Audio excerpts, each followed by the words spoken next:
আইলা, যা একটি ঝড়ের নাম নয়, একটি বৃহৎ ক্ষতের নাম। 2009 সালের 25শে মে বাংলাদেশের দক্ষিণ পশ্চিম অঞ্চলের সাতক্ষীরা উপকূলে আঘাত হানে এবং লণ্ডভণ্ড করে দেয় সাতক্ষীরা উপকূল। যদি বলা হয় তাহলে 25শে মে 2009 সাল সোমবার ছিল। সেদিন দুপুরবেলা কিন্তু নদীর পাড়ে ছিলাম। নদীর ভয়াল যে উত্তাল ঢেউ কিন্তু আমরা দেখেছিলাম এবং সেই ঢেউ কিন্তু আছড়ে পড়েছিল নদীর পাড়ে এবং সেই জরাজীর্ণ বেড়িবাঁধ ভেঙে কিন্তু প্লাবিত হয় এই দক্ষিণ অঞ্চলের গ্রামের পর গ্রাম। এই পানি প্রবেশ করে কিন্তু আসলে গ্রামের পর গ্রাম প্লাবিত হয়, পানি বন্দী হয়ে পড়ে এই এলাকার অসংখ্য মানুষ কিন্তু আশ্রয় নেয় খোলা আকাশের নিচে, কেউ বা উঁচু বেড়িবাঁধের উপরেই কিন্তু মানুষ কয়েক বছর থাকে, কিন্তু মারাও যায়। সেই 25শে মে ভয়াল সেই রাতে কিন্তু পানি প্রবেশ করে এবং অনেক মানুষ কিন্তু মারা যায়।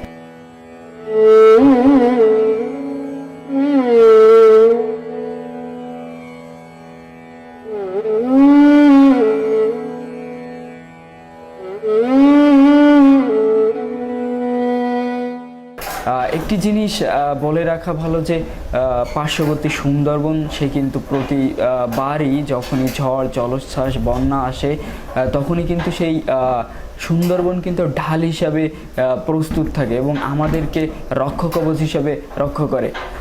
আরেকটি জিনিস বলি, এই সুন্দরবন অঞ্চল বা এই দক্ষিণ অঞ্চলের অধিকাংশ মানুষই কিন্তু আসলে মৎস্য চাষের ওপর জীবিকা নির্বাহ করে। তারা মাছ সংগ্রহ করে, নদী থেকে রেণুপোনা সংগ্রহ করে এবং মাছ চাষ করে। মাছ চাষ করার ফলে হয় কি, এই এলাকাটি কিন্তু আসলে লবণাক্ত, তেমন গাছপালা হয় না, তেমন লবণাক্ততার কারণে কিন্তু এই দক্ষিণ অঞ্চলে আসলে মিষ্টি যে অঞ্চলের গাছপালা তা কিন্তু হয় না। এখানকার শিশুরা যদি বলা হয় তাহলে তারা জাল টানে, রেণুপোনা সংগ্রহ করে। এখানকার আরও একটা বড় শ্রেণীর মানুষ কিন্তু আসলে সুন্দরবনের ওপর জীবিকা নির্বাহ করে, সেখান থেকে কাঠ সংগ্রহ করে, মধু সংগ্রহ করে, তারা মাছ শিকার করে। আপনাদেরকে আরও একটি বিষয় জানিয়ে রাখি যে এই দক্ষিণ পশ্চিম অঞ্চলের যে উপকূলীয় অঞ্চলগুলো তার মধ্যে সাতক্ষীরা কিন্তু অন্যতম। 9 সালের আজ এই দিনে কিন্তু ভেঙে যায় এবং প্লাবিত হয় গ্রামের পর গ্রাম। ঠিক সেই 25শে মে 2009 সাল সেই কথা যখনই স্মরণ করছি, ঠিক আজকে আমরা এমন এক দিনে এসে দাঁড়িয়েছি যাতে কিনা আপ্পান ঘূর্ণিঝড়ের কারণে এই উপকূলীয় অঞ্চল কিন্তু আবারও নদীর পানিতে প্লাবিত হয়ে আছে এবং অসংখ্য মানুষ কিন্তু আসলে পানিবন্দী হয়ে আছে। অনেকেই খেতে পর্যন্ত পারছে না এই উপকূলীয় অঞ্চলের মানুষ।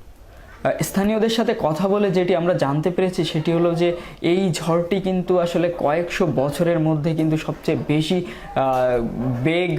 গতিসম্পন্ন ঝড় বা তাণ্ডব যে লীলা তা কিন্তু বেশি সময় ধরে চালিয়েছিল ঘূর্ণিঝড় আপ্পান এবং এই উপকূলীয় অঞ্চলকে একেবারে লণ্ডভণ্ড করে দিয়েছে। 313 কোটি টাকার কিন্তু কৃষি ও মৎস্য খাতে ক্ষতি হয়েছে এই উপকূলীয় অঞ্চলে। 83,000 ঘর বাড়ি কিন্তু আসলে নিশ্চিহ্ন হয়ে গিয়েছে এই ঘূর্ণিঝড় আপ্পানের কারণে।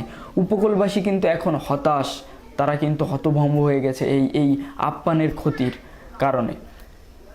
এই ক্ষতি আসলে কাটিয়ে উঠতে কতদিন সময় লাগে তা কিন্তু বলা যাচ্ছে না। আজ ঠিক এই 11 বছর পর কিন্তু আবারও সেই পরিস্থিতির মধ্যে আমরা আছি। আজ ঈদের দিন 25শে মে এমন একটি দিন আসলে স্মরণ করছি যেদিন সেই 2009 সালে কিন্তু লাখো এই উপকূলীয় মানুষের কিন্তু ঘুম নাভিশ্বাস হয়ে উঠেছিল। তারা কিন্তু খেতে পারেনি, তারা কিন্তু ভালো জায়গায় আশ্রয়ও নিতে পারেনি, মারা গিয়েছিল। উপকূলের মানুষ ত্রাণ চায় না, তারা চায় টেকসই বেড়িবাঁধ এবং সরকার কিন্তু এই টেকসই বেড়িবাঁধে উদ্যোগে না হলে এই উপকূল বাঁচবে না এই উপকূলীয় অঞ্চলের মানুষ। ধন্যবাদ এতক্ষণ সাথে থাকার জন্য।